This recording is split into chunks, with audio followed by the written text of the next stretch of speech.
এক নম্বর প্রশ্ন আছে যে এক বোন আলহামদুলিল্লাহ ইসলামের বিষয়ে অনেক বেশি যত্নশীল, সবকিছু অর্থাৎ ফরজ ওয়াজিব এগুলো চেষ্টা করেন। তো তিনি তার পরিবারে জায়ের সাথে দ্বন্দ্বলিপ্ত, কথা বলে না, তাদের সম্পর্ক নাই। তিনি জানতে চান ইসলাম এটাকে কি বলবে। ইসলাম এটাকে বলবে যে আপনি সেই ব্যক্তি হয়ে যান যিনি আগে সম্পর্ক জোড়া লাগাবেন। ইসলাম এটাই বলে যে আপনি সম্পর্ক জোড়া লাগান, কথা বলুন, সালাম দিন। আপনি মানবিক সম্পর্ক, আত্মীয়তার সম্পর্ক বজায় রাখুন।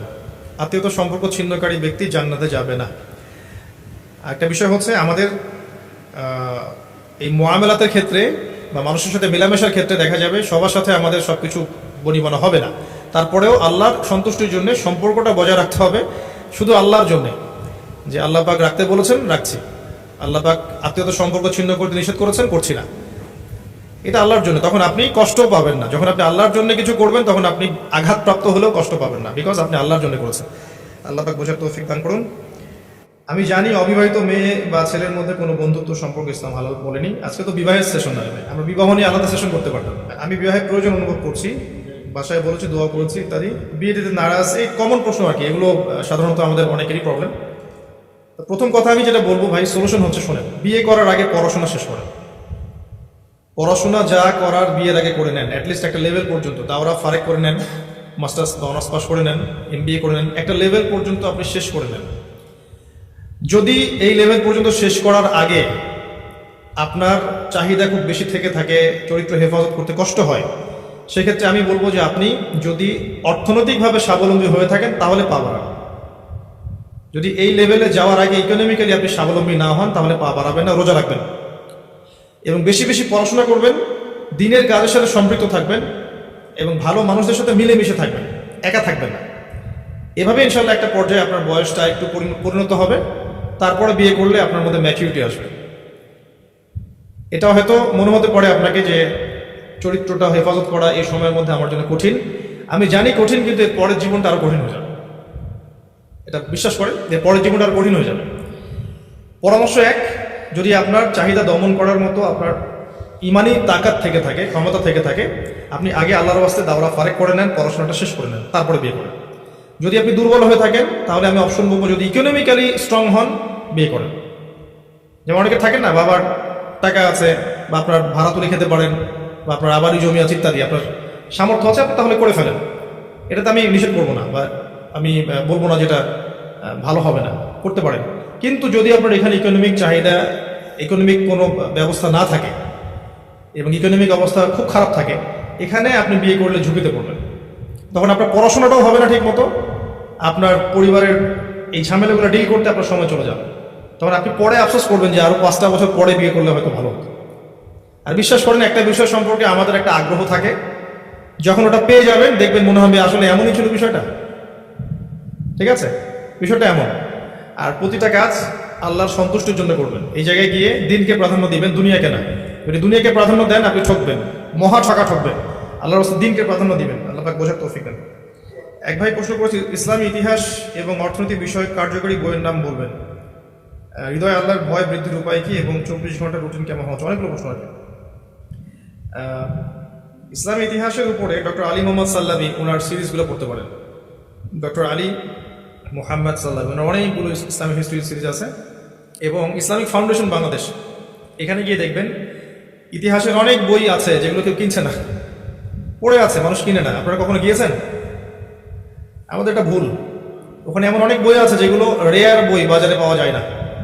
আপনি ওখানে অনেক ভালো বই পাবেন, আমরা যাই না, যাওয়া উচিত। ওখানে গিয়ে দেখবেন ইসলামিক ফাউন্ডেশন বাংলাদেশে অনেক ভালো ভালো কিছু বই আছে। এখানে হিস্ট্রি কিছু বই আছে।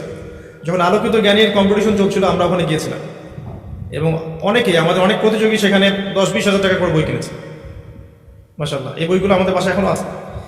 তো ওখানে যান, এটা পাবেন। আর ইসলামিক ইকোনমিক্সের ব্যাপারে আমি বলবো যে ওয়ান অ্যান্ড অনলি মুফতি তৌফি উসমানী দামাত বারাকাতুহু, তার ইসলামিক ইকোনমিক্সের সিরিজ আছে।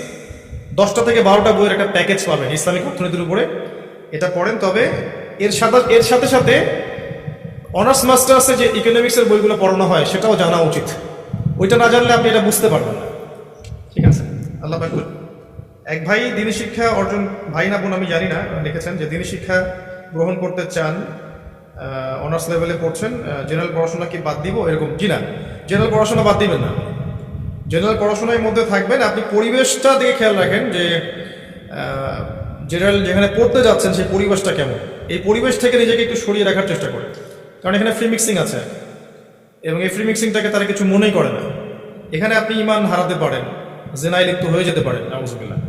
পরিবেশটা থেকে সতর্ক থাকেন। আপনি জেনারেল সাবজেক্টগুলো পড়বেন, সাবজেক্ট পড়বেন, যে সাবজেক্টে আপনি পড়াশোনা করছেন ওই জ্ঞানটাকে ইসলামের কল্যাণে ব্যয় করার চেষ্টা করবেন। পাশাপাশি আপনি কিছু ইসলামিক সাবজেক্টে পড়াশোনা করবেন ডিপ্লোমা কোর্সের মাধ্যমে বা আলেম ওলামার কাছে গিয়ে। সেটা হলো আল কোরআন, অ্যারাবিক ল্যাঙ্গুয়েজ, হাদিস, ইসলামের আকিদা, ফিক, তুলনামূলক ফিক, রাসূল সাল্লাল্লাহু আলাইহি ওয়াসাল্লামের জীবনী, ইসলামের হিস্ট্রি এবং ইসলামিক অর্থনীতি। এই কয়েকটা সাবজেক্ট আপনি পড়বেন, বিশ্বভিত্তিক বইগুলো কিনবেন এবং আলেম ওলামার সোহবতে যাবেন, আলেম ওলামার কাছে যাবেন।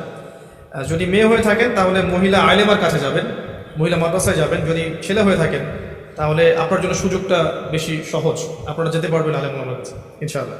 একবার প্রশ্ন করেছেন যে ফ্যামিলির লোকজন নামাজি, দিনী বিষয়ে লেখাপড়ার অভাব, শিরকি আকিদা লালন করেন, কি করণীয়? করণীয় হচ্ছে তাদেরকে দাওয়াত দেয়া, তাদেরকে আকিদার সংস্কার করার জন্য দাওয়াত দেয়া, বইপত্র পড়ানো, তাদের সাথে ভালো ব্যবহার করা, ঝগড়াঝাটিতে না যাওয়া। যেহেতু তারা নামাজি, অ্যাটলিস্ট তারা নামাজ পড়েন এমন নয়। দিনী লেখাপড়ার প্রতি প্রচুর অনীহা, এর অনীহার কারণটা আমি বলে দিচ্ছি, এটা হচ্ছে বস্তুবাদিতা। যে যত বেশি বস্তুবাদী এবং দুনিয়ার পিছনে ঝুঁকবে তার পড়াশোনার অনীহা তত কম হবে। টাকার পিছনে ছুটতে কম বলুন, পরকালীন বিষয়গুলো নিয়ে আলোচনা বেশি করুন, বাসায় তালিমের ব্যবস্থা করুন। ফয়জুল কালাম, রিয়াদুস সালেহিন বা মুনতাখাব হাদিস এই টাইপের বইগুলো বাসায় রাখুন, নিয়মিত তালিম করুন। পড়াশোনার মধ্য দিয়ে ইনশাআল্লাহ তাআলা আপনার পরিবারের শিরকি আকিদা দূর করা সম্ভব ইনশাআল্লাহ। দুনিয়াবি ইলম বলে আসলে কোনো কথা নাই, ইলম আল্লাহর পক্ষ থেকেই এসেছে। বসেন, ইলম আল্লাহর পক্ষ থেকে এসেছে, আমাদের পড়াশোনার উদ্দেশ্যটা দেখতে হবে। আপনি ইংরেজিতে পড়াশোনা করছেন মনে করেন, এটা আপনি দুনিয়াবি পড়াশোনা কেন মনে করছেন? এই পড়াশোনা যদি আপনার মধ্যে থাকে আপনি ওয়ার্ল্ড অ্যাফেয়ার্সকে ডিল করতে পারবেন, কারণ এগুলো সব ইংরেজিতেই। ওয়ার্ল্ডের ইকোনমিক্সের বড় বড় বইগুলো ইংরেজিতে, জিওপলিটিক্যাল বইগুলো ইংরেজিতেই। এবং ইভেন ওয়ার্ল্ডের অনেক স্কলার আছেন, রিনাউন্ড স্কলার, যারা ইংরেজিতে বই লিখেছেন, ইংরেজিতে লেকচার দিচ্ছেন।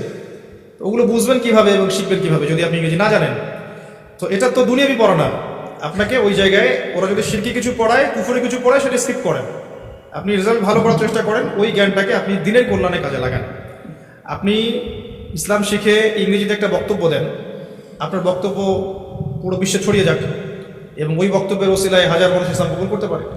ডক্টর জাকির নায়কের কথা শুনেছেন? সব লেকচার তো ইংরেজিতে, তাই না? এই লেকচার শুনে বহির্বিশ্বের কত মানুষ ইসলাম কবুল করেছে। তো তার ইংরেজি পড়াশোনাটা কি দুনিয়াবি হলো? দিনের খেদমত হয়েছে। এভাবে চিন্তা করেন, আসলে আমাদের মানসিকতার পরিবর্তনের প্রয়োজন আছে। আমি রিকোয়েস্ট করবো, পড়াশোনার সময় দলীয়করণে যাবেন না। পড়াশোনার টাইমটা পড়াশোনা করেন, আপনি এগুলোর সময় পাবেন পরে ইনশাআল্লাহ। এখন আপনার পড়াশোনা করার সময়। বর্তমান বিশ্ব পরিস্থিতি, থার্ড ওয়ার্ল্ড ওয়ার নিয়ে প্রশ্ন করেছে, প্রস্তুতি বিষয়ে জানতে চাই। মনে করেন যে রাশিয়া ইউক্রেন যুদ্ধ হয়ে মহাযুদ্ধ শুরু হয়ে গেল, আপনি করবেনটা কি বলেন তো? কি করার আছে আমার? আপনি এখানে আলোচনা করেই বা কি করতে পারবেন? এই কথা কোথায় পৌঁছাবে? এই কথা যদি পৌঁছায়, ওরা কি এই কথা দাম দিবে? তো হাইপোথেটিক্যাল চিন্তা বাদ দিয়ে প্র্যাকটিক্যাল কিছু কাজ করেন। যেমন এই যে বললাম, ইলম অর্জন করেন। যদি আপনি 5 বছরও বাঁচেন, 5 বছর কেন অর্জন করেন না কেন? 5 বছর জানা অনুযায়ী আমল করেন, আপনি হালাল রিজিকের ব্যবস্থা করেন, আপনার পরিবারের আদর্শ ঠিক করেন। আপনি 5 বছর প্রতিটা দিন একটু পার্ট টাইম দাওয়াতি কাজ করেন, পার্ট টাইম আল্লাহ রাস্তায় সময় দেন, তালিম করেন, ইসলামের তাবলীগ করেন, হ্যাঁ, মানব সেবামূলক কিছু কাজ করেন। আপনি আমল নামা গোছান, নিজের ফিকির করেন। আর এই যে বিষয়গুলো, এগুলো হচ্ছে উচ্চ লেভেলের বিষয়, যেগুলো আসলে রাষ্ট্রের জানা দরকার। ব্যক্তি পর্যায়ে রাষ্ট্রের বেশি জানা জরুরি যে আমাদের সামনে ওয়ার্ল্ডটা কেমন হয়ে আছে। একটা প্রশ্ন আমার হাতে আছে, 6 বছরের বাচ্চা মেয়ের জন্য আপনাদের কোনো কোর্স আছে কিনা? আসলে এই বয়সের মেয়েদের জন্য কোর্স করানোর কোনো সুযোগ নাই। এদেরকে আসলে একাডেমিক সেকশনে ভর্তি করে সময় নিয়ে পড়াতে হবে আর কি। হ্যাঁ, যদি আপনি সেকেন্ড হাফে চান যে সেকেন্ড হাফে আপনার এই মেয়েটা অন্য কোনো স্কুলে পড়ে, তাহলে বিকেলবেলা আপনি নিয়ে আসতে পারেন। সন্ধ্যার পরে আমাদের এখানে টিচাররা থাকবেন। এদের মতো যে বাচ্চাগুলো আছে এদেরকে আলাদা করে বসিয়ে 1 ঘন্টা, 1.5 ঘন্টা, 2 ঘন্টা আমরা কোরআন শেখানো, গল্প বলা বা ভালো কিছু অ্যানিমেশন দেখানো ইত্যাদি, এভাবে তাদেরকে আমরা শেখাতে পারবো ইনশাআল্লাহ। আরেকটা কথা, উনি ওই খরচ বই সম্পর্কে জানতে চেয়েছেন, যিনি এই প্রশ্ন করেছেন। এটা আমাদের প্রসপেক্টাসে দেওয়া আছে, আপনি সরাসরি প্রতিষ্ঠানে এসে এগুলো জানতে পারবেন ইনশাআল্লাহ। আর জি ভাই, ইনশাআল্লাহ আমরা যদি স্টার্ট করি এখানে গার্ডিয়ান প্যানেল থাকবে ইনশাআল্লাহ তাআলা। আমি এখানে সরাসরি ওই চেয়ারে না বসলেও ইনভলভ আছি।